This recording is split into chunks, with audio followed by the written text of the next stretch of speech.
আমি শুরু করতে চাই আপনার কাছে যে শরীফ ওসমান হাদী ইনকিলাব মঞ্চের মুখপাত্র, তিনি আততায়ীর গুলিতে আমরা জানলাম যে শেষ খবর তিনি মারা গেছেন, নিহত হয়েছেন। আম, আপনি নিশ্চয়ই দেখেছেন যে সামাজিক যোগাযোগ মাধ্যমে এটি সয়লাব, দেশ জুড়ে প্রতিবাদ হচ্ছে, বিভিন্ন জায়গায় শোক হচ্ছে। আমি আপনার কাছ থেকে প্রথমে একটু জানতে চাই আপনার অভিব্যক্তি, আপনার দলের নেতাকর্মীদের অভিব্যক্তি আসলে এই ঘটনার পর কেমন। আমি আওয়ামী লীগের অফিসিয়াল ফেসবুকে দেখছিলাম, কোনো প্রতিক্রিয়া আমি দেখিনি। আপনার প্রতিক্রিয়া কেমন? আওয়ামী লীগের অফিসিয়াল পেজে হয়তো পরে প্রতিক্রিয়া দেবে। আমি ব্যক্তিগতভাবে সুখ প্রকাশ করছি। তার পরিবার, তার স্ত্রী, সন্তান এবং তার পরিবারের প্রতি সমবেদনা জ্ঞাপন করছি। যে বাংলাদেশে কোনো মৃত্যু কিন্তু কাম্য নয়। বিশেষ করে আমাদের যে অতীত অভিজ্ঞতা, গত 54 বছরে যে আমাদের অনেক রাজনৈতিক নেতা হত্যার শিকার হয়েছে, আততায়ী গুলিতে নিহত হয়েছে। বাঙালি জাতির জনক বঙ্গবন্ধু শেখ মুজিবুর রহমানকে 75 15ই আগস্টে নির্মমভাবে হত্যা করা হয়েছে। এর পরবর্তীতে অনেকেই হত্যার শিকার হয়েছে। তো আমরা কিন্তু কোনো হত্যা কখনো কাম্য করি না, আমরা কোনো হত্যার সমর্থন করি না। জি, আপনি বলছেন হত্যা কাম্য নয়, সমর্থন করেন না। কিন্তু আমরা দেখছি যে যে সামাজিক যোগাযোগ মাধ্যমে যেটা ঘুরছে বা অনলাইনে সাবেক প্রধানমন্ত্রী শেখ হাসিনা তাঁর যে বক্তব্য শোনা যাচ্ছে, তিনি বলছেন যে তিনি দেখে নেবেন, তিনি গুনে গুনে রাখছেন বা চিহ্নিত করে রাখছেন। তিনি বলছেন মানে যেহেতু ছাত্রলীগ আওয়ামী লীগ নিষিদ্ধ, অতএব আমাদের কোনো দায় নাই, বিএনপি করে জামাত করে তাদের উপর হামলা করতে হবে, এখন থেকে শুরু করো, কথা পরিষ্কার। এবং এটিও বলছেন যারা আমাদের মানে কর্মীরা যখন বলছেন আমাদের মারছে তাদেরও মারতে হবে, তিনি বলছেন যে শুধু মুখেই বলো, আগে করে দেখাও। মানে সমর্থন করেন না, কাম্য নয় বলছেন, কিন্তু বক্তব্যগুলো তো এরকমই আসছে। আচ্ছা, দেখেন, এই বক্তব্যগুলো কি আওয়ামী লীগের অফিসিয়াল পেজে আপনি দেখেছেন? দেখেন নাই। বক্তব্যগুলো কতটুকু সত্য, কতটুকু এআই দিয়ে তৈরি, এটাও তো একটি তর্কের বিষয়। হুম। দ্বিতীয়ত আপনি দেখেন যে 1975-এর 15ই আগস্টে বঙ্গবন্ধু হত্যাকাণ্ড হয়েছে। 2003 সালে 21শে আগস্টে যে গ্রেনেড হামলা হয়েছে। আমরা কিন্তু কোনো হত্যার বিচার আমরা প্রতিশোধ নেইনি, আমরা আইনি প্রক্রিয়ার মাধ্যমে বিচার করেছি। বঙ্গবন্ধু হত্যাকাণ্ড 96 থেকে 2001-এ আমরা ক্ষমতায় ছিলাম, আমরা চাইলে অন্য প্রক্রিয়া কিন্তু বিচার করতে পারতাম, কিন্তু আমাদের দলীয় প্রধান মাননীয় প্রধানমন্ত্রী শেখ হাসিনা সবসময় চেয়েছেন যে আইনের মাধ্যমেই যেন বিচার হয়, আইনের শাসন যেন বাংলাদেশে হয়। একই আদলে 21শে আগস্টে গ্রেনেড হামলায় আমাদের 22 জন নেতাকর্মীকে হত্যা করা হলো, আমাদের নেত্রীর উপরে হামলা করা হলো। আমরা কিন্তু কোনো প্রতিশোধ নিইনি। আওয়ামী লীগের আপনি অতীত ইতিহাস হুম। দেখেন। আওয়ামী লীগের জন্মর পর থেকে কিন্তু আওয়ামী লীগ নির্যাতিত হয়েছে, আওয়ামী লীগের নেতাকর্মীরা হত্যার শিকার হয়েছে, মার খেয়েছে। কিন্তু আমরা আইনের প্রতি, এই দেশের প্রতি, দেশের মানুষের প্রতি, দেশের স্বাধীনতার প্রতি, দেশের সংবিধানের প্রতি আমরা সম্মান, এবং আমরা সব সময় সংবিধানের প্রতি সম্মান থাকার কারণে আমরা আইনের মাধ্যমে জি, আমরা কিন্তু সবকিছু। গুম, বিচার এখন বহির্ভূত হত্যা এগুলো নিশ্চয়ই আইনের মাধ্যমে না, এরকম অনেক অভিযোগে একদম যুক্তরাষ্ট্র থেকে স্যাংশনও পেয়েছেন আপনাদের সময়েই। মানে এতই সম্মানের বিষয়টা কি আসলেই মানে আপনারা সত্যিই মনে করেন যে সত্যিই আপনারা আইনের প্রতি শ্রদ্ধাশীল? দেখেন, একটি সরকার যখন আপনি চালাবেন, আমাদের মাননীয় প্রধানমন্ত্রী ইন্ডিয়ার একটি পত্রিকায় সেই ইন্টারভিউতে বলেছে যে সরকার চালালে অনেক ভুলভ্রান্তি হয়, কিন্তু আমরা প্রত্যেকটি জিনিসের, প্রত্যেকটি অপরাধে আমরা তদন্তের ব্যবস্থা করেছি। যখনই আমেরিকা থেকে নিষেধাজ্ঞা জারি হলো, কিংবা আমেরিকা থেকে বা বিভিন্ন আন্তর্জাতিক সংস্থা থেকে যখনই অভিযোগ এসেছে, সেই অভিযোগগুলোর কিন্তু আমরা আহ বারবার কিন্তু সেগুলা তদন্ত করেছি, আমরা কেন হয়েছে, কি হয়েছে, এবং সেগুলোর রিপোর্ট কিন্তু আমরা বের করেছি। ইভেন 5ই আগস্টের পরে, আগে যে বাংলাদেশে যে আন্দোলনরত ছাত্ররা মারা গিয়েছে, মাননীয় প্রধানমন্ত্রী কিন্তু তখন বলেছেন যে আমরা জাতিসংঘের মাধ্যমে একটি পূর্ণাঙ্গ তদন্ত চাই, একটি বিচার বিভাগের তদন্ত কিন্তু একটি টিম করে দিয়েছিলেন একজন হুম। হাইকোর্টের একজন জাস্টিসকে দিয়ে। পরবর্তীতে 5ই আগস্ট পরে কিন্তু এগুলা আর আলোর মুখ দেখেনি। শেখ হাসিনা কিন্তু বারবার বলেছে যে আমরা এই লাশগুলা কবর থেকে এগুলা আবার তদন্ত করা হোক, কেন মারা গেল, কি হয়েছে। তো এগুলো একটি একটি আন্তর্জাতিক মানের, সকল পক্ষের, সকল পক্ষের যদি বক্তব্য নিয়ে একটি আন্তর্জাতিক মানের তদন্ত করেন, তাহলে আসল সত্য বের হয়ে আসবে। এটার জন্য জি। কে দায়ী? আসল সত্যটা তো আসলে বের হয় না। সেই মনে আছে কক্সবাজারে একজন বিচার বহির্ভূত হত্যাকাণ্ডের শিকার হলেন একজন রাজনৈতিক নেতাই তিনি। মাদক নিয়ে, আমার ঠিক নামটা এই মুহূর্তে মনে পড়ছে না, তার একজন কাউন্সিলর ছিলেন, কাউন্সিলর, এক্স্যাক্টলি, তার কক্সবাজারের কাউন্সিলর। তার সেই হত্যাকাণ্ডকে কেন্দ্র করে মানে সেটি ফোকাস করে স্যাংশনের বিষয়টা, সেটি তো অনেকবার এসেছে আলোচনায়, কোনো রকম তদন্ত, কোনো রকম বিচারের আওতায় কিন্তু তখন আনা হয় না। ওই একটি ঘটনায় অনেক বড় কিছু, এছাড়া আরও অনেক আছে, সেগুলোর দিকে এখন না যাই। কিন্তু আপনি বলছিলেন যে এগুলোকে আমি মানে শেখ হাসিনার যে বার্তাগুলো সেগুলোকে মানে আওয়ামী লীগের অফিসিয়াল ফেসবুক পেজে দেখেছি কিনা একদম মনে করতে পারছি না, সবগুলো দেখেছি কিনা, কিন্তু এরকম বক্তব্য তার কাছ থেকে তার অফিসিয়াল ফেসবুকেও এসেছে। আর এছাড়া তো সজীব অজয় জয়, সাবেক প্রধানমন্ত্রীর পুত্র, তিনিও বলছেন সামনে নির্বাচন, সেই নির্বাচন বন্ধে সহিংসতার হতে পারে, সহিংসতার একটা হুঁশিয়ারিও তিনি দিয়ে রাখছেন। তাহলে কিভাবে আসলে মানে অস্বীকার করবেন যে সহিংসতার বিষয়টা আপনাদের কাছে কাম্য না, হত্যা আচ্ছা, বা এগুলো আপনারা কাম্য না, আপনারা চান না, আমি সমর্থন আমি করেন না? আপনাকে আমি আপনাকে একটা জিনিস জিজ্ঞেস করি, বাংলাদেশে কি সহিংসতা হচ্ছে না? আজকে লক্ষ্মীপুরে এনসিপি এবং ইসলামিক আন্দোলনের নেতাকর্মীর মধ্যে ভয়াবহ সংঘর্ষ হয়েছে। নারায়ণগঞ্জের একজন প্রার্থী, উনি বিএনপির থেকে নমিনেশন পেয়েছেন, উনি বলেছেন উনি নির্বাচন করবেন না। আরেকটি রাজনৈতিক দলের নেতা বলেছেন উনি নির্বাচন করবেন না। আপনি কি মনে করেন বাংলাদেশে নির্বাচনের কোনো পরিবেশ হয়েছে? গত 54 বছরে 11টি নির্বাচন বাংলাদেশে হয়েছে, সামরিক শাসনের অধীনেও হয়েছে, সামরিক শাসনের বাইরেও হয়েছে। এখন যারা প্রার্থী, যে সকল রাজনৈতিক দল আছে, সুশীল সমাজ, সাংবাদিক, বুদ্ধিজীবী, কেউ কি মনে করে যে বাংলাদেশে নির্বাচন করার কোনো পরিবেশ আছে? আপনি কি মনে করেন? আপনি একজন সাংবাদিক, আপনি কি মনে করেন বাংলাদেশে নির্বাচন করা? আপনি একটি রাজনৈতিক দলের আপনাদের প্রতি অভিযোগ যে নির্বাচনের পরিবেশকে নষ্ট করার জন্য আপনারা একদম তৎপর অবস্থায় আছেন। প্রধান উপদেষ্টার ভাষণ শুনেছেন নিশ্চয়ই, তিনি বলছেন যে ফ্যাসিস্ট টেরোরিস্ট শব্দটাও নতুন করে যোগ করছেন আওয়ামী লীগের জন্য, যে তারা নির্বাচন বানচালের ষড়যন্ত্র হিসেবে, হাদির হত্যাকারী হিসেবে আপনাদেরকে চিহ্নিত করছে, মানে উনি উনি ব্যক্তিগত আক্রোশ থেকে এটা বলেছেন। আহ, আমার আমার আমি যতদূর মনে করি যে উনি একটি ব্যক্তিগত আক্রোশ থেকে এই কথাটা বলেছেন। আর আরেকটি জিনিস, আওয়ামী লীগ তো নাই সারা বাংলাদেশে। আপনাদেরই ভাষ্য যে আমরা প্রকাশ্যে মিছিল করতে পারি না, মসজিদে নামাজ পড়তে গেলে সেখানে মবের শিকার হচ্ছে, মন্দিরে প্রার্থনা করতে গেলে সেখানে মবের শিকার হচ্ছে, বাজারে, ছোট্ট বাজারে একটি মুদির দোকানদার, সেই মুদির দোকানদার তার ব্যবসা চালাতে পারছে না, বোর্ড থেকে পাচ্ছে, বাবাকে না পেয়ে ছোট্ট শিশুকে ধরে নিয়ে আসছে, মায়ের সামনে মেয়েকে দর্শন করা হচ্ছে। বাংলাদেশে আওয়ামী লীগের, ছাত্রলীগ, যুবলীগ, আমাদের দলের নেতাকর্মীরা তো কেউ বাড়িতে নেই। তা আমাদের তো আমরা আমরা কিভাবে করব? এজন্যই তো আমরা যে চোরাগোপ্তা হামলার আশ্রয়, মানে যেহেতু বাড়িতে নাই, কোথাও থাকতে পারছেন শুনেন, না, এটি সত্যি যে উনাদের আপনাদের উপর। ভাষ্য জি। উনাদের ভাষ্য অনুযায়ী উনারা যার কথা বলছেন, তাকে তো বিএনপির আন্তর্জাতিক বিষয়ক সম্পাদক কায়সার কামাল জামিন করিয়েছেন, এটা রুমিন ফারহানা হুম বলেছেন, হুম এটা তো আমরা বলিনি। উনাদের এমপি, বিএনপির এমপি নীলুফার ইসলাম, নীলুফার চৌধুরী মনি, হুম। উনি জামাতের দিকে আঙ্গুল তুলেছেন। মির্জা আব্বাস তো প্রকাশ্যে বলেছেন, সাদিক কায়েমের কথা বলেছেন। তো এটা তো আমরা বলিনি, এটা আসলে তাদের একটি মাস্টার প্ল্যান।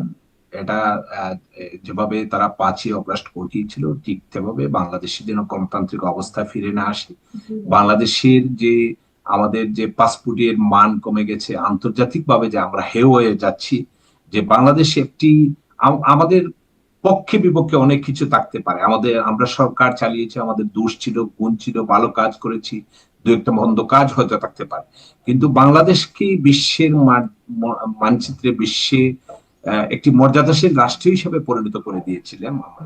সেটি আজকে কোথায়? আজকে বাংলাদেশের মান মর্যাদা কোথায় গিয়ে ঠেকেছে? আমরা বাংলাদেশ আজকে আজকে আমরা মানুষ যদি অপরাধ করে তার জন্য আইন আছে। আপনি একটি পত্রিকার অফিস চালিয়ে দিবেন, আপনি এমবেসি উড়িয়ে দিবেন, আপনি ধানমন্ডি 32 নম্বরে একজন মহিলা গিয়েছে, তাকে হেনস্থা করবেন। আমি গতকালও একটি পত্রিকায় একটি নিউজ দেখলাম যে একটি মেয়ে স্কুলে যাচ্ছে, প্রকাশ্যে তার কাপড় খুলে নিয়ে যাচ্ছে। এই বাংলাদেশকে আপনি চেয়েছিলেন? এই বাংলাদেশকে আমরা চেয়েছিলাম? নিঃসন্দেহে না, সেই বাংলাদেশ তো কারোরই কাম্য হতে পারে না, আপনার আমার কারোরই কাম্য না। কিন্তু মানে ওই একই অভিযোগে আপনাদের বিরুদ্ধে, মানে একই অভিযোগ না হলেও একটু ভিন্ন অভিযোগে আপনাদের বিরুদ্ধে আন্দোলনে গণ অভ্যুত্থান হয়ে গেছে, গুম, বিচার বহির্ভূত হত্যাকাণ্ড, মানে আইনের শাসনের অভাব, দুর্নীতি, এই অভিযোগগুলো তো আপনাদের বিরুদ্ধেও, যাও সেগুলো মোটা থেকে অনেক অভিযোগ। আপনিও বলছিলেন ভালো কাজের সাথে সাথে মন্দ কাজও হয়েছে, কিন্তু মানে যে হাদি হত্যাকাণ্ডের কথা নিয়ে কথা বলছিলাম, আহ, হাদিকে হত্যাকারী হিসেবে যাকে শনাক্ত করা হচ্ছে সিসিটিভি ফুটেজ থেকে, তিনি সাবেক ছাত্রলীগ নেতা যিনি ভারতে পালিয়ে গেছেন। ফয়সাল নামের একজন সাবেক ছাত্রলীগ নেতা, তিনি ভারতে পালিয়ে গেছেন এবং সাংবাদিক জুলকার নাইন স্যার তিনি প্রকাশ করছেন সিসিটিভি ফুটেজটা সহ প্রকাশ করে তিনি বলছেন যে ভারতে পালিয়ে গেছেন তিনি, ভারতীয় একটা নাম্বার তাকে জোগাড় করে দিয়েছেন জাহাঙ্গীর কবির নানকের পিএস মোহাম্মদ মাসুদুর রহমান বিপ্লব। আহ, একটু খোলাসা করবেন যে আসলে মানে এই ঘটনা সম্পর্কে আপনাদের ভেতরে জানাশোনা কেমন, মানে আপনাদেরই একজন নেতার সাথে কথা হচ্ছিল, যেহেতু তিনি আমাকে এটা আনুষ্ঠানিকভাবে বলেন নাই, আমিও নাম না প্রকাশ করে বলি, আপনি যদি একটু ক্লিয়ার করেন সেই বিষয়টি যে জাহাঙ্গীর কবির নানক আসলে তার সাথে আন্ডারগ্রাউন্ডের অনেকের অনেক যোগাযোগ আছে বা একরকম পৃষ্ঠপোষকতাও তিনি করেন, একটু খোলাসা করবেন। এটি তো এক পেশে অভিযোগ। যখন দ্বিতীয় পক্ষ উপস্থিত না থাকে তখন কিন্তু আপনি অনেক কিছু বানিয়ে বলতে পারবেন, গল্প তৈরি করতে পারবেন। দেখেন জাহাঙ্গীর কবির নানক একজন বীর মুক্তিযোদ্ধা। তার ইতিহাস দেখেন, সে 75-এর 15ই আগস্টে বঙ্গবন্ধু হত্যাকাণ্ডের পর থেকে শুরু করে বাংলাদেশের সকল গণতান্ত্রিক আন্দোলনে জাহাঙ্গীর কবির নানক কাজ করেছেন। এরশাদ বিরোধী আন্দোলন, বাংলাদেশের যত দুর্যোগ দুর্বিপাকে জাহাঙ্গীর কবির নানক একজন মানুষ নিজের প্রাণের বই ইন্ডিয়াতে আছে, সেখান থেকে এক পেশে বক্তব্য যদি নেই, সেখান থেকে সে কিভাবে করে। দ্বিতীয়ত, আমি ব্যক্তিগতভাবে আমার দল কোনো হত্যাকাণ্ড সমর্থন করে না। সে এই যার কথা বলা হয়েছে যে ফয়সল্লাহকে, সে তো তার সাথে ছিল, কেন কিভাবে এতদিন তার সাথে থাকতো, সে অস্ত্র সহ ধরা খেলো, যেখানে রুমিন ফারহানা নিজে বলেছেন যে উনি নিজে কোর্টে গিয়েছেন জামিনের জন্য উনার দলের এবং উনার নির্বাচনী এলাকার নিরপরাধ মানুষের জন্য। সেখানে হাইকোর্ট জামিন দিয়েছিল, পরের দিন বেঞ্চ ভেঙে দেওয়া হয়েছে। সেখানে হাইকোর্টে জামিন হওয়ার পরে জেল গেটে আবার গ্রেফতার করা হয় নিরপরাধ মানুষকে। আওয়ামী লীগের নেতাকর্মী যারা পদ পদবীধারী তাদের কথা বলছি না, যারা নিরপরাধ। সেখানে উনি কিভাবে জামিন পায়, আবার জামিন এক্সটেন্ড হয়, উনি কিভাবে উনাদের সাথে ঘুরা। আপনারা বলেন যে আমরা ফেসিস্ট, না আপনারা উনি বলেন। কিভাবে ওনাদের সাথে ঘুরে যে কথাটা আপনি প্রশ্ন করছেন, এই প্রশ্নটা আমিও খুব মনে হয় যে কিভাবে তিনি হাদির এত ঘনিষ্ঠ হয়ে গেলেন বা তার সাথে আড্ডায় বসে আছেন, এই বিষয়টা কি আবার জামিন পায়, আবার এক্সটেন্ড হয়। ওই জামিন পাওয়ার বিষয়টা একে একে আসে। ধরেন বিষয়টা কি এরকম, যেমন আগে ছাত্রলীগের শিবির লুকিয়ে থাকতো, এখন শিবির বা ইনকিলাব মঞ্চ বা এই মানে এই সক্রিয় রাজনৈতিক দলগুলোর মধ্যে ছাত্রলীগ লুকিয়ে থাকছে। এটা এটা এটা ডিবেট ছিল ছাত্রলীগে সে আছে কিনা। দেখেন, সাদিক কায়েম মতো ছাত্রলীগে ছিল, হুম, ডাকসু জিএস সেটাই ছাত্রলীগে ছিল, বলছিলাম। হুম, হাসনাত আব্দুল্লাহ ছাত্রলীগ করতো, সে প্রকাশ্যে মিছিল দিয়েছে। আর সার্জিসের কথা নাই বা বললাম, সার্জিস তো বঙ্গবন্ধু সম্বন্ধে কি বলেছে কি না বলেছে। এখন আপনি একজন উপস্থাপিকা, আপনি আহ, এখন যদি আপনার রূপ কালকে পাল্টে ফেলেন, তা আমরা তো কেউ কিছু করতে পারবো না, কারণ মনের ভাষা আমরা তো বুঝতে পারি না। বাংলাদেশের ইতিহাসে রাজনীতি করেছে, রাজনীতিতে আমরা দল বদল দেখেছি। হুম। যে আমরা জিয়াউর রহমানের শাসন আমলে, এরশাদের শাসন আমলে যে রাতারাতি মানুষ দল পাল্টে নতুন দলে যোগদান করেছেন, মন্ত্রিসভায় গিয়েছে। কিন্তু এরকম যে আমরা একটি দলের লুঙ্গির নিচে আশ্রয় নিয়ে একটি দলের গুপ্তভাবে সংগঠন করে আবার রাতারাতি খুলস পাল্টে, এটা আমরা অতীতে রাজনীতি দেখিনি। এটি সেটাই। আমাদের দলের জন্য নতুন অভিজ্ঞতা। হ্যাঁ। এবং আমি মনে করি একজন মেম্বার অফ পার্লামেন্ট হিসাবে আমরা সরকার সেটি আমরা এই বিষয়টি ধরতে পারিনি, আমরা অনুধাবন করতে পারিনি। এটি আমাদের আরো সতর্ক হওয়া উচিত সতর্ক ছিল। হতে ছিল, মানে তখন আসলে তারা প্রকাশ্যে তারা যেই মতবাদের রাজনীতিটা করতে চায় সেটি তারা প্রকাশ্যে করতে পারতো না, ফলে যেটি বলছিলেন লুঙ্গির নিচে লুকিয়ে তাদেরকে রাজনীতি করতে এটা হয়েছে। আমি আমি এখন আমি এখন ছাত্রলীগও আমি আমি প্রকাশ্যে আপনাকে রাজনীতি করতে পারছে না। এ কারণে কি ছাত্রলীগও এখন কোনো রকম লুঙ্গির নিচে লুকিয়ে এরকম, মানে তাদের এখন উপায়টা কি, রাজনীতি করবার জায়গাটা কোথায়, তারাও কি আসলে এই গুপ্ত থাকারই একটা নো টেকনিক নিচ্ছে কিনা? No impossible. আমরা যদিও ইংরেজ সরকার আমাদের ছাত্রলীগকে নিষিদ্ধ করেছে, কিন্তু আমরা আমরা ছাত্রলীগের আমাদের কমিটি আছে, আমাদের বিভিন্ন জেলা উপজেলা আমাদের আমরা কি আওয়ামী লীগের ইতিহাস আপনি জানেন না? পাকিস্তান আমলে আওয়ামী লীগকে নিষিদ্ধ করা হয়েছিল। আমরা এই আওয়ামী লীগ ঘুরে দাঁড়ায়নি, 75-এর পরে ঘুরে দাঁড়ায়নি। আওয়ামী লীগের উপরে তো এটি নতুন আঘাত না, এটি বারবার আওয়ামী লীগকে ধ্বংস করার, আওয়ামী লীগকে ব্যঙ্গে দেওয়ার, আওয়ামী লীগের বিরুদ্ধে ষড়যন্ত্র হয়েছে। বারবার আওয়ামী লীগ রুখে দাঁড়িয়েছে, আওয়ামী লীগ জেগে উঠেছে, আবারও আওয়ামী লীগ ফিনিক্স পাখির মতো জেগে উঠবে। কারণ এই দেশের প্রতিটি ইঞ্চি ইঞ্চিতে আওয়ামী লীগের রক্তে রঞ্জিত এই বাংলাদেশ।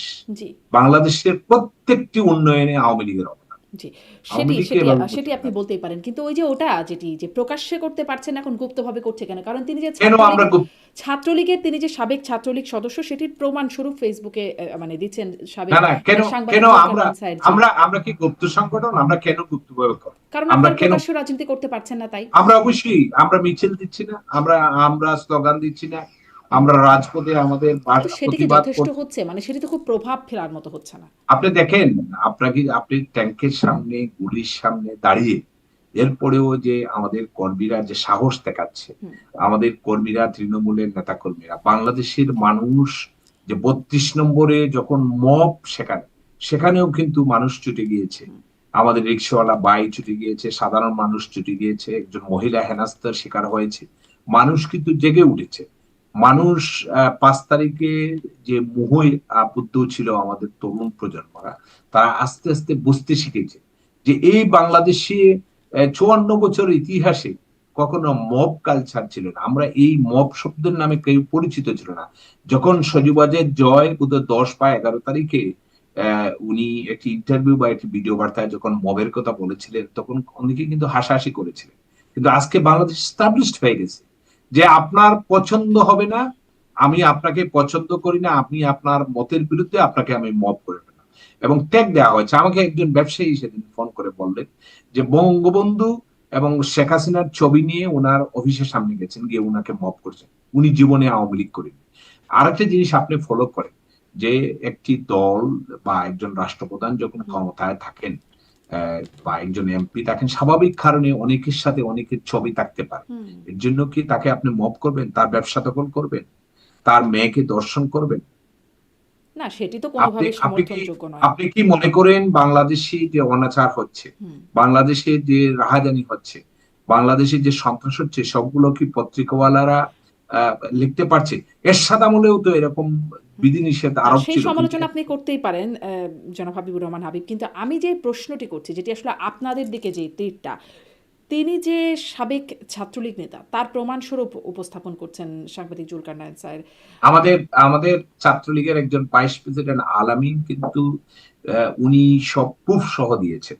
এখন দেখেন, আপনি একজনের নাম যদি লিখে দিয়ে দেন, কালকে আমাকে দিয়ে দিলেন, বললেন যে আপনি তো বিএনপির ওই পোস্ট পদবী, সেটা তো গ্রহণযোগ্য না। ছাত্রলীগের প্রেসিডেন্ট সেক্রেটারি, ছাত্রলীগ কিন্তু সেটা স্বীকার করেন। আর সেকেন্ডলি হলো, যেখানে আওয়ামী লীগের নেতাকর্মীরা আমরা প্রকাশ্যে আমাদের বাড়ি করে থাকতে পারছি না, সেখানে আহ, কি ওর হাদির সাথে সারাক্ষণ এই ছেলেটি কিভাবে থাকে। তো এগুলা একটি আন্তর্জাতিক মানের তদন্ত যদি করেন, জি, আমাদের যেভাবে যে আসলে ওই স্বরাষ্ট্র যে আপনি বলছিলেন যে লুঙ্গির নিচে লুকিয়েছিল শিবিররা বা তারা, আপনাদের ব্যর্থতা। এখন হয়তো ইরাদের ব্যর্থতা কিনা যে আসলে শনাক্ত করতে পারছেন না। স্বরাষ্ট্র উপদেষ্টাকে যখন কেউ প্রশ্ন করলো, উনি কি করলেন? আলু আর পেঁয়াজের হুম, কথা বললেন। আরেকটা জিনিস আমি অবাক হওয়ার বিষয়, আপনি গত 54 বছরে কখনো কি দেখেছেন যে স্বরাষ্ট্র মন্ত্রী বলেছে যে আপনারা আহ আগ্নেয়াস্ত্রের লাইসেন্স দেন? তা আমি লাইসেন্স নিলাম, আমাকে লাইসেন্স, আমাকে এই বন্দুক বা হোয়াট এভার যে যে যে জিনিসটা কিনবো আমরা, সেটাকে কি প্রশিক্ষণ দিতে হবে না? হুম, তো এটা কি আইনসম্মত? স্বরাষ্ট্র উপদেষ্টা বলেছেন। হুম, হুম। এই জন্য তার পদত্যাগেও এখন মানে বেশ সরব সক্রিয় হয়ে উঠেছেন আন্দোলনকারীরা। তার একটা বড় আন্দোলন চলছে তার পদত্যাগেও। আম, এবং এই সরকারের ব্যর্থতা হিসাবেও দেখা হচ্ছে যে কীভাবে খুনি ভারতে আসলে পালিয়ে গেল। এই যে ভারত আশ্রয় প্রশ্রয় দিচ্ছে, মানে ভারতে পালিয়ে গেছে বলে একরকম নিশ্চিত হওয়া যাচ্ছে, বা ভারত থেকে বসে যেটি অভিযোগ উঠছে যে সাবেক প্রধানমন্ত্রী শেখ হাসিনা তিনি নানান রকম অনলাইনে আলোচনা করছেন, নির্দেশনা দিচ্ছেন, এরকম শক্ত কথাও বলছেন যে হুঁশিয়ারি হুমকিও দিচ্ছেন, প্রতিশোধের নানা রকম হুমকিও আসে তার কাছ থেকে। এটি আসলে দেশ হিসেবে বাংলাদেশের ভূমিকা কেমন হওয়া উচিত? আপনি পররাষ্ট্র মন্ত্রণালয়ের সদস্যও ছিলেন, কমিটি, পররাষ্ট্র মন্ত্রণালয় বিষয়ক যে কমিটির সদস্যও ছিলেন। কেমন হওয়া উচিত? যদি আপনাদের সময় এরকমটা হতো তাহলে আপনারা আসলে কি করতেন? একটুখানি দেখেছিলাম তারেক রহমান লন্ডন থেকে তার কথা বলাই বন্ধ হয়ে গিয়েছিল, মানে গণমাধ্যমে প্রচার প্রকাশ বন্ধ হয়েছিল। এরকমটা যদি হতো, এরকম হুমকি হুঁশিয়ারি ধামকি আসতে থাকতো, তাহলে কি করতো আওয়ামী লীগ? আচ্ছা, আপনি যে বললেন যে ভারতে খুনি আশ্রয় নিচ্ছে, আপনার কাছে কোন প্রমাণ আছে? আপনি ফেসবুক দেখে একটি কমেন্ট করলেন বা বললেন, আপনি কি কোনো বিশ্বাসযোগ্য প্রমাণ আছে? নাই। হুম, দ্বিতীয়ত দেখেন, ভারত একটি গণতান্ত্রিক দেশ, আমরা একটি গণতান্ত্রিক দেশ, আমাদের একটি স্বাধীন দেশ, ভারত একটি স্বাধীন দেশ। আমরা যে কোনো বিষয়ে অতীতে শুধু আওয়ামী লীগ গভর্নমেন্ট না, অন্যান্য গভর্নমেন্টের আমলে কূটনৈতিক পর্যায়ে আলাপ আলোচনা আমরা কি করলাম, ইউনূস সরকার যেদিনই শপথ নিলেন পরের দিন কি বললেন যে সেভেন সিস্টার উড়িয়ে দেব। এটা কি এটা কি কূটনীতিক শিষ্টাচারের পর্যায়ে পড়ে? আপনি কি মনে করেন? আমি যদি আপনাকে প্রশ্ন করি। না, কূটনীতিক শিষ্টাচার বহির্ভূত আসলে অনেক কিছুই হচ্ছে, সেগুলো নিয়ে আমরা অন্য আলোচনাও করি। আপনি যদি শোনেন সেই আলোচনাগুলো, সেগুলো দেখবেন। কিন্তু আপনাকে আমি আসলে এই প্রশ্নটা করছি যে একটা দ্বিতীয়ত আপনারা কি করতেন, আপনারা কি করতেন যদি এরকমটা ভারতে বসে এরকম হুমকি ধামকি হুঁশিয়ারির বিষয় আসতো? লন্ডনে বসে কথা বলেছিলেন, কথা বলাই বন্ধ হয়ে গেছিল। ভারতে বসে, পার্শ্ববর্তী দেশে যদি বসে এরকম আমাদের কথা আমাদের বলে, তো আপনারা কি করতেন? আমাদের তো কথাবার্তা কোনো পত্রিকা, কোনো টেলিভিশনে, আমাদের তো আপনাদের যে আমাদের আহ, আহ, গুণদন আহ, কি প্রেস সচিব, উনি তো নিষেধ করে দিয়েছেন আওয়ামী লীগের কোন নিউজ তো পত্র পত্রিকা টেলিভিশনে আসা তো বন্ধ হয়ে গিয়েছে। আমাদের আমলে কি সালাউদ্দিন সাহেব তাকে নেয়? আমাদের আমলে কি সীমান্তে ধরেন, আমি লন্ডনে এখন আছি, লন্ডনে একজন ক্রাইম করে ফ্রান্সে চলে গেছে, এর জন্য কি ফ্রান্স দায়ী? ফ্রান্সকে কি আপনি দায়ী করতে পারেন? এরকম গ্লোবাল যুগ না, আমাদের কিন্তু সাথে তাকে প্রায় যদি আশ্রয় দেয়, তাকে যদি দাঁড়ান দাঁড়ান, আশ্রয় সাড়ে প্রশ্রয় দেয়। 1800 কিলোমিটার আমাদের সীমান্ত, হুম। আমাদের 1800 কিলোমিটার সীমান্ত যেতেই পারে। দ্বিতীয়ত, আমরা কি ভারতকে চিঠি লিখেছি? ভারতের সাথে এই বিষয়ে আমরা কি কোনো তথ্য উপাত্ত দিতে পেরেছি? বিশ্বাসযোগ্য তথ্য প্রমাণ দিতে পেরেছি? না, ধরেন এই ফয়সাল খুনি হিসেবে যাকে শনাক্ত করা হচ্ছে, তার ব্যাপারে হয়তো এখন আমরা ইমিডিয়েট অবশ্যই, হয়নি, আমি কিন্তু আমি শেখ একটা হাসিনা বা আওয়ামী লীগের যারা পলাতক আমি হিসেবে, আমি আইনের একটা চোখে জিনিস, পলাতক হিসেবে আছেন, তারা তো আসলে আইনের চোখে পলাতকই। না তাদের ব্যাপারে এটা তো আইন, চিঠি দেয়া হচ্ছে। না না না, আইনের চোখে পলাতক না। দেখেন, আমি আপনাকে বলি, আমি, আমার দল কোনো হত্যাকাণ্ড সমর্থন করে না। আমরা হত্যাকাণ্ডের পূর্ণ তদন্ত চাই, আমরা হত্যাকাণ্ডের বিচার চাই, এ বিষয়ে আমাদের কোনো দ্বিমত নেই। আপনি শেখ হাসিনাকে পলাতক বলেন কেন? শেখ হাসিনাকে কে নিয়ে গেছে? শেখ হাসিনাকে তো সেনাবাহিনী নিয়ে গেছে। শেখ হাসিনার প্রধানমন্ত্রী তো রিজাইন করছেন, মহামান্য রাষ্ট্রপতি কোনো প্রুফ দেখাতে পেরেছেন?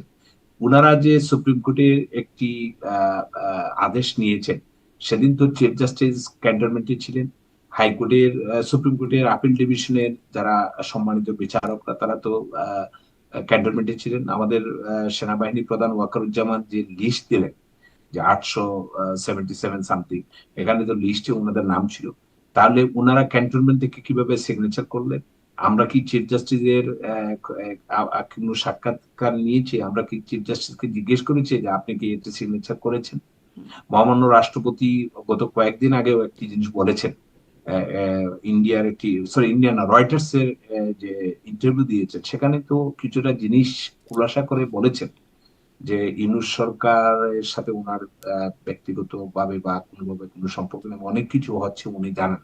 আমি তো ব্যক্তিগতভাবে মনে করি মহামান্য রাষ্ট্রপতি অনেক বিষয় জানেন না, এবং এটা একটা তদন্ত হওয়া উচিত যে উনার কি, উনি যে স্বাক্ষর গুলা করছেন এগুলা কি ওনার স্বাক্ষর, না অন্য কোনো ভাবে এগুলা নেওয়া হচ্ছে, এটার একটা কিন্তু তদন্ত হওয়া উচিত, যেটা আমি ব্যক্তিগতভাবে মনে করি। শেখ হাসিনাকে তো সেনাবাহিনী রাষ্ট্রীয়ভাবে দিয়ে এসেছে, ভারতীয় সেনাবাহিনী তো এসে, ভারতীয় হেলিকপ্টার তো শেখ হাসিনাকে নিয়ে যায়নি।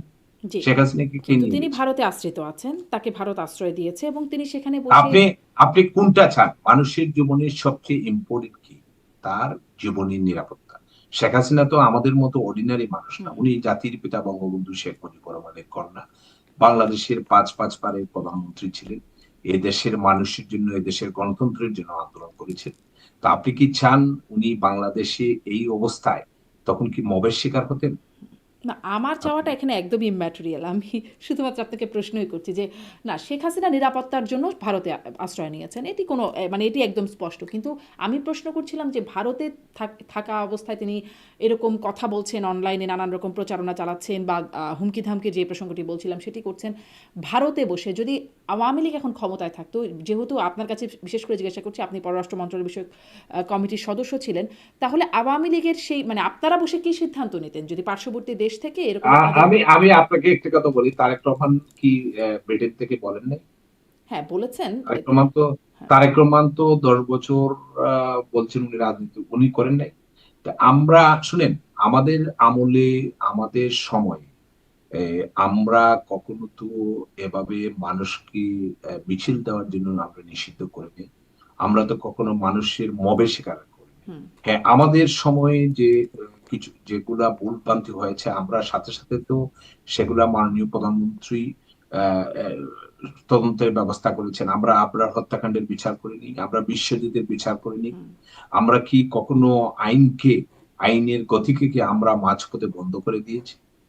ওই যে একটা ঘটনা আজকে বলছিলাম না, আজকে একটা যে ঘটনায় ঢাকা তো দেখা যায় যে বিশ্ববিদ্যালয়ে বন্ধ করে খাবার দিয়েছেন কি কারণে শুরুই করেন নাই আমি আইনের গতি। আমি আপনাকে একটা কথা প্রশ্ন করি, ঢাকা বিশ্ববিদ্যালয়ে যে তফুজ্জুলকে পিটিয়ে হত্যা করালো খাবারের কারণে, হুম।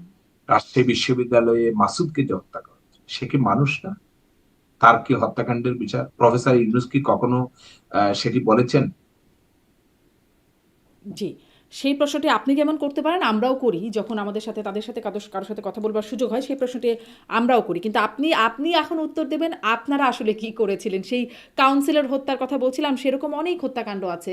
গুণে বলা আমরা যাবে। কিন্তু প্রত্যেকটা জিনিসের আমরা বিচার বিভাগীয় তদন্ত আমরা কি করেছি। হয়েছিল বলেন তো আমরা সেই কাউন্সিলর না- কক্সবাজারের কাউন্সিলর নারায়ণগঞ্জে হত্যাকাণ্ডের না- ঘটনায় যাতে নারায়ণগঞ্জে র‍্যাব যে স্যাংশন খেয়ে গেল, কি হয়েছিল? No, no, তাতে no, অগ্রগতি শুনেন, কি? নারায়ণগঞ্জে যে সেভেন 7 মার্ডার মার্ডার। হলো, হুম, হুম। 7 মার্ডারের পরে কি আমরা বিচার করিনি? হ্যাঁ, ওটার বিচার সেখানে চলমান সেনাবাহিনীর ছিল। একজন অফিসার কি সেনাবাহিনীর অফিসার কি পানিশমেন্ট পায়নি? র্যাবের যে হুম, হুম, দায়িত্বপ্রাপ্ত ছিল। হুম। জি, কোনোটারই যে বিচার করেন নাই তা তো না। কিন্তু অনেকগুলোরই বিচার করেন নাই। অনেকগুলোই একরকম চেপে গেছে। অনেক কিছু আবার গুমের শিকার হয়েছে। সেগুলো এখন বেরিয়ে আসছে। আ সেগুলো তো হয়েছে নাকি সেগুলো অস্বীকার করবেন? দেখেন, প্রত্যেকটা গুমের কিন্তু আমরা তদন্ত করেছি। আমরা তো আমাদের বিরুদ্ধে তো অভিযোগ ছিল যে আমরা হুম, সালাউদ্দিন সাহেবকে গুম করেছি, কিন্তু পরে পরবর্তীতে ওনাকে শিলংয়ে পাওয়া গেল। অনেক গুম হওয়া ব্যক্তিও আবার ফিরে এসেছে। হুম, উন্নত বিশ্বেও কিন্তু এর ধরনের গুমের শিকার অনেকেই হন। আমরা কিন্তু কোনো গুম ব্যক্তিগতভাবে আমার দল, আমরা কোনো গুম, আমরা কোনো অন্যায় হত্যাকাণ্ড আমরা সমর্থন করি না। প্রত্যেকের পরিবার আছে, তার সন্তান আছে, তার ছেলে আছে, তার মেয়ে আছে। কিন্তু আমরা প্রত্যেকটার কিন্তু এখন অনেকেই নিজে নিজে গুম হয়ে গেছে। হুম, সেটি আপনি কি বলেন? আমি মনে করি যে এই বাংলাদেশ, যে বাংলাদেশ আমরা যে তরুণরা যারা আন্দোলন করেছে, যে বাংলাদেশ আমরা যারা তরুণ এমপি কিংবা আমরা যে বাংলাদেশ চেয়েছিলাম, আমরা এই বাংলাদেশের জন্য আমাদের সকল পক্ষকে আমাদের ঐক্যবদ্ধ হতে হবে। এই দেশটা আমাদের, হুম। এই দেশটা আমরা ধ্বংস হতে দেবো না। আজকে যেটি আমি জি। পত্রিকায় দেখলাম তাহলে যে আপনাদের পরিকল্পনাটা কি সেটা একটু শুনি, যেহেতু আপনি গুম হত্যাকাণ্ডের বিষয়টা অস্বীকার করছেন। মানে এই অস্বীকার করার মাধ্যমে আপনি আসলে মানুষের কাছে এটি আস্থাভাজন হচ্ছেন কিনা সেটি একটা প্রশ্ন রাখলাম। সাথে, সাথে না, এটা প্রশ্ন আমি করতে চাই আমি কিন্তু আপনারা না আপনার হ্যাঁ, আমি অস্বীকার করি নাই। আমি যেটা বলছি যে আমরা আমাদের আমলে যে যেগুলা হয়েছে, হুম, আমরা কিন্তু দায় দায়িত্ব অস্বীকার করছি না। আমাদের মাননীয় প্রধানমন্ত্রী কিন্তু বিভিন্ন পত্রিকায় দেখেছেন সরকারে থাকলে আমাদের অনেক ভুলভ্রান্তি হতে পারে। সেই ভুলভ্রান্তি গুলো শুধরানোর জন্য তো আমরা কার্যকর ব্যবস্থা নিয়েছি। আমরা বিভিন্ন সময় আমাদের দলের এমপিদের বিরুদ্ধেও আমাদের একজন এমপি কিন্তু পানিশমেন্ট পেয়েছে। আমাদের মন্ত্রীরা পর্যন্ত আমরা কিন্তু সেগুলো করেছি, আমাদের নেত্রী করেছে। তো আমি যে জিনিসটা আমি মনে করি যে আমাদের এখন সবচেয়ে বড় ইম্পর্টেন্ট জিনিস হলো একটি ইনক্লুসিভ ইলেকশন। বাংলাদেশে একটি সুষ্ঠু, হুম। এটি অবাধ, এটি নিরপেক্ষ নির্বাচন, এটি গণতান্ত্রিক নির্বাচনের জন্য আমাদের সকলকে ঐক্যবদ্ধ হতে হবে। এই দেশটাকে তো এই আমরা আমাদের ঐক্যবদ্ধরা যদি 14, 18, 24 হতেন তাহলে নিশ্চয়ই দেশটার এই অবস্থায় এসে পৌঁছাতো না। এই যে দেরিতে দেখেন, আমাদের যেমন দোষ ছিল, ব্যর্থতা ছিল, তাদেরও দোষ ছিল। হুম, আপনি যদি না আসেন, আপনি যদি 14 ইলেকশনে যদি আসতেন, তাহলে হয়তো আজকে অন্য ইতিহাস বাংলাদেশে লেখা হতো। হুম। সেটি বিএনপির কথা বলছেন। কিন্তু জামাতের তো পরে নিবন্ধনও বাতিল হয়ে গেল। ফলে তারা নির্বাচনও করতে পারল না। বিএনপির প্রতীক নিয়ে কেউ নির্বাচন করেছে, মানে ধানের শীষের প্রতীক নিয়ে নির্বাচন করেছিলেন। অবস্থা তো আপনাদের সময়ও মানে এরকমটাই। এই ঐক্যবদ্ধ হওয়ার ধারণাটা তখন কেন ছিল না সেটি প্রশ্ন, এবং এই প্রশ্ন যে নির্বাচন যে এখন আপনারা বন্ধের হুঁশিয়ারি দিচ্ছেন, আমি সজীব ওয়াজেদ জয়ের বক্তব্যের কথা বলছি, বা আওয়ামী লীগের অফিসিয়াল পেজেও দেখা যাচ্ছে নির্বাচন বর্জন, সাথে, সাথে বন্ধের হুঁশিয়ারি। এই বন্ধ করে আপনাদের লাভ কি? দেখেন, আজকে বাংলাদেশে যে বিভিন্ন পত্রপত্রিকায় বা বিভিন্ন সংস্থাগুলো যে সার্ভে করেছে রিসেন্টলি, আপনি দেখেছেন যে প্রথম আলো একটি সার্ভে করেছে, যেখানে 70%, 70 to 75% পিপুল বলেছেন যে আওয়ামী লীগকে নির্বাচনে দেওয়া উচিত। আমরা যদি ভুল করি, আমাদের যদি কোনো ভুলভ্রান্তি থাকে, জনগণ নির্ধারণ করবে যে আমরা সঠিক ছিলাম না, আমাদের ভুল ছিল। সেটির পানিশমেন্ট তো পাবলিক দিবে। আপনি একটি রাজনৈতিক দল, যে দলের গ্রহণযোগ্যতা, যে দলের 42 to 45% মানুষের আহ, মানুষ যে দলের পক্ষে, প্লাস আমাদের যে সহযোগী, আমাদের যে আহ, সাথে যারা দীর্ঘদিন ছিলেন, জাতীয় পার্টি 14 দল সহ বিভিন্ন দলকে আপনি নিষিদ্ধ করছেন। আওয়ামী লীগের মতো একটি ঐতিহ্যবাহী একটি গণতান্ত্রিক দলকে আপনি এভাবে নির্বাচন করতে দিবেন না। সেই নির্বাচন বাংলাদেশের মানুষ তো মেনে নেবে না। জি, এই জন্যই কি আপনারা নির্বাচন বানচালের মানে বাংলাদেশের মানুষ মেনে নেবে না বলেই বানচালের হুঁশিয়ারি দিচ্ছেন বা দেখেন, বন্ধ বানচাল ওয়ার্ডটা না বলে বন্ধ করা? আমাদের বলা উচিত যে বর্জন। বর্জন তো মানুষ, মানুষ যখন ভোট না, দিতে শুধু যাবেন, বর্জন তো না, নির্বাচন বন্ধ করার হুঁশিয়ারি দিচ্ছে, যার কারণে সহিংসতারও একটা আশঙ্কা, আপনার আপনার আপনার হুঁশিয়ারি মনে আছে দিচ্ছে। 96 এর 15ই ফেব্রুয়ারি সেই নির্বাচনে কিন্তু মানুষ যায়নি। হুম, জি, সেটি তো একটা কথা যে বর্জন করুন নির্বাচন, সেটি হতেই পারে। যেমন 24-এও বিএনপি বর্জনের ডাক দিয়েছিল, নির্বাচন বর্জনের ডাক দিয়েছিল। কিন্তু এই যে বন্ধের হুঁশিয়ারি বা বন্ধ না করলে সহিংস হয়ে উঠতে পারে, সেই হুঁশিয়ারি যে দিচ্ছেন সজীব অজয় জয়, আমি সেই সহিংসতা প্রসঙ্গটা কিন্তু জানতে চাচ্ছি। আমরা করছি না, উনারাই নিজেরাই মারামারি করছে। আমরা এই বাস্তবতাটা দেখেন, আজকে যদি বাংলাদেশের একটি ক্ষতি হয়, একটি হুম। প্রতিষ্ঠান যদি তাহলে ধ্বংস হয়, আপনারা আসলে করছেনটা কি? মানে আপনারা কি করছেন? সহিংসতা করছেন না, কিছুই করছেন না, কি করছেন? আমরা আমরা আমরা একটি গণতান্ত্রিক রাজনৈতিক দল, গণতান্ত্রিক ভাবে আমরা কাজ করে যাচ্ছি। সেটা কি? আমরা সেই মানুষের গণতান্ত্রিক কাজটা কি? আমরা মানুষের সাথে আমাদের যোগাযোগ, মানুষ প্রতিনিয়ত আমরা, মানুষ তার বিভিন্ন ভাবে সে প্রতিবাদ করছে, আমরা অনলাইনে প্রতিবাদ করছে, আমাদের বিভিন্ন ভাবে মিছিল দিচ্ছে, মানুষ ঐক্যবদ্ধ হচ্ছে। এবং মানুষ বুঝতে পেরেছে, বাংলাদেশের মানুষ, যে 5ই আগস্টের পর পরিবর্তনের ফলে প্রফেসর ইউনূস সরকার এসে যে কি লাভ করেছে দেশের জন্য, মানুষের জন্য, সেটা কিন্তু মানুষ আস্তে আস্তে বুঝতে পেরেছে। আস্তে, আস্তে বুঝতে পেরে তাহলে এই বুঝতে পারার এই মানে কনসিকুয়েন্সটা কি হবে মনে হচ্ছে আপনার কাছে? মানে আপনি সামনে কি দেখতে পাচ্ছেন? আমার যেটা মনে হয়, যদি নির্বাচন হয়, সেটি বাংলাদেশের ইতিহাসে সবচেয়ে জঘন্য নির্বাচন হবে। সেই নির্বাচনে ভোটার উপস্থিতি একদম কম হবে, হুম, এবং এটি বিশ্বের কাছে কোনো গ্রহণযোগ্য নির্বাচন হবে। আচ্ছা। তারেক রহমান ফিরছেন এর মধ্যে 25শে ডিসেম্বর। আপনি যেখানে থাকেন তিনিও সেখানেই আছেন। আম মানে এইটা নিয়ে আপনাদের কি অবস্থান বা তারেক রহমানের ফেরা, বাংলাদেশে ফেরা এত বছর পরে ফিরছেন। আপনাদের দলীয় কোনো পরিকল্পনা আছে? এটা দলের নীতি নির্ধারকরা বলতে পারবে। আমি এ বিষয়ে আসলে কিছু জানি না। আমি আমি আপনার মতো এটি পত্রিকায় দেখেছি যে তারেক রহমান সাহেব যাচ্ছেন 25শে ডিসেম্বর দেশে, এবং আজকেই দেখলাম এটি অনলাইন পত্রিকায় যে উনি ট্রাভেল পাসের জন্য আবেদন করেছেন। হুম, জি। আ তিনি দেশে গেলে কি দেশের কেমন কোনো পরিবর্তন হবে বলে অনেকে আশা করছেন? কি মনে হয়? দেশে গেলে তিনি এত বছর পরে দেশে যাচ্ছেন। আ এটা সময় বলে দেবে। 26শে ডিসেম্বর, 25শে ডিসেম্বর উনি যখন দেশে যাবেন, টাইম আছে। হুম।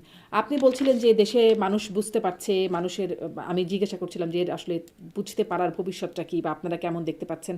আপনি বলছিলেন দেশ মানে আন্তর্জাতিকভাবে দেশকে আওয়ামী লীগের সময় যেই অবস্থানে নিয়ে যাওয়া হয়েছে। তো আন্তর্জাতিকভাবেও আপনারা আসলে কি সমর্থনটা পাচ্ছেন? এখন যে অবস্থায় আপনারা আছেন, খুব কি সক্রিয় হতে দেখছি আন্তর্জাতিক মানবাধিকার সংস্থা বা বিভিন্ন দেখেন, দেশগুলো? 6টি মানবাধিকার সংস্থা কিন্তু বলে দিয়েছে যে বাংলাদেশে আওয়ামী লীগ ছাড়া নির্বাচন গ্রহণযোগ্য হবে না। ব্রিটিশ গভর্নমেন্ট বলেছেন, ইউরোপিয়ান ইউনিয়নের সোচ্চার হয়েছেন, জার্মানির অ্যাম্বাসেডর বলেছেন, এবং রিসেন্টলি বোধহয় কমনওয়েলথের মহাসচিব গিয়েছিলেন।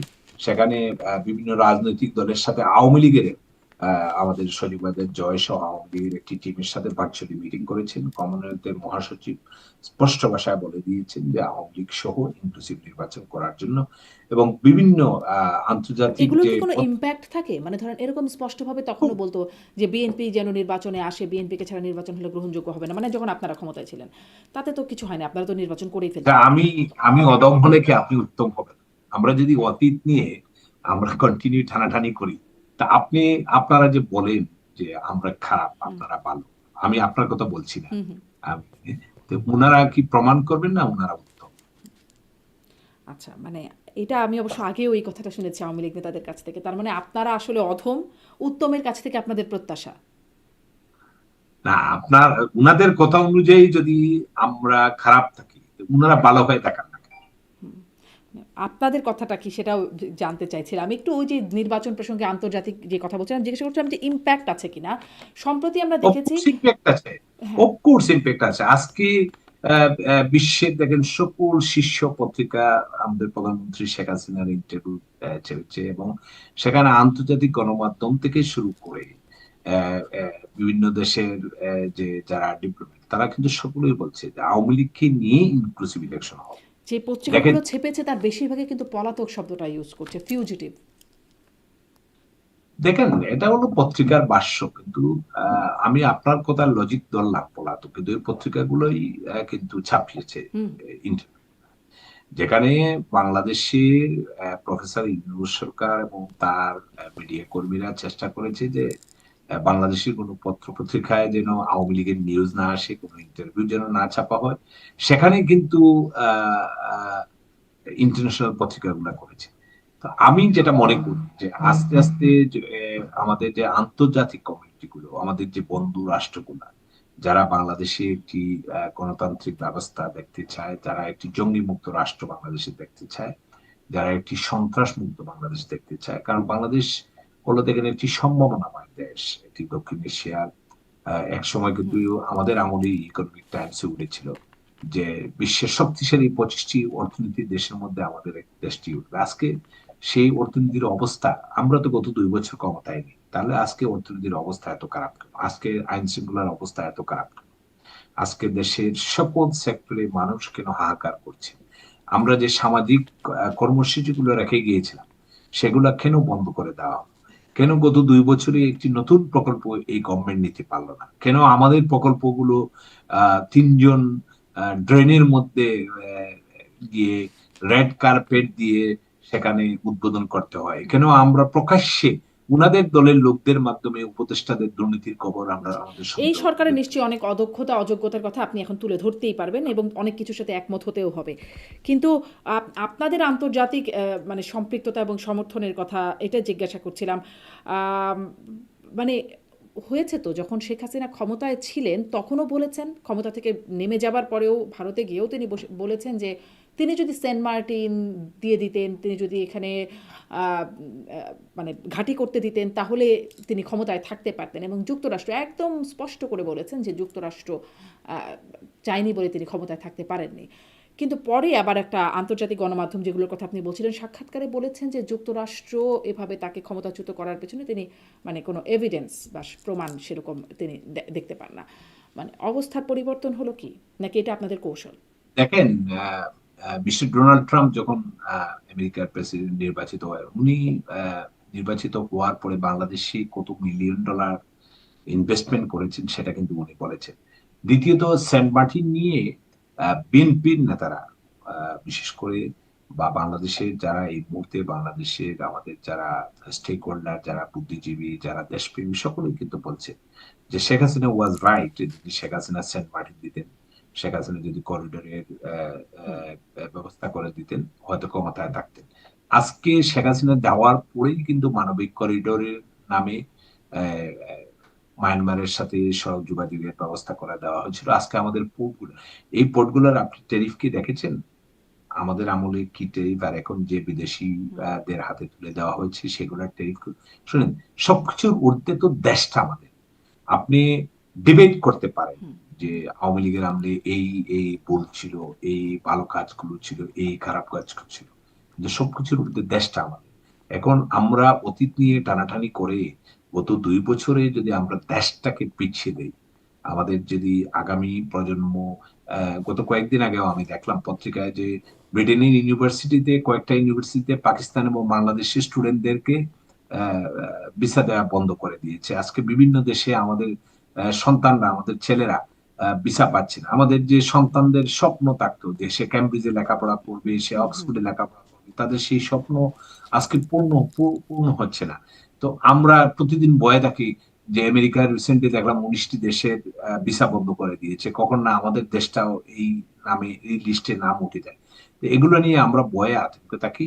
আমাদের সবকিছু মানে এই ভয় আতঙ্কটা আপনাদের সময় থাকতো, ওই যে স্যাংশন, আইন শৃঙ্খলা বাহিনীর তো স্যাংশনেই পড়ে গেল, র্যাব, সেনাবাহিনীর কর্মকর্তারা অনেকেই মানে সেই ভয় আতঙ্কটা তখনও একরকম কাজ করতো, কিন্তু হয়তো খুব সাধারণ মানুষের জন্য সেটা সেভাবে ছিল কিনা জানি না।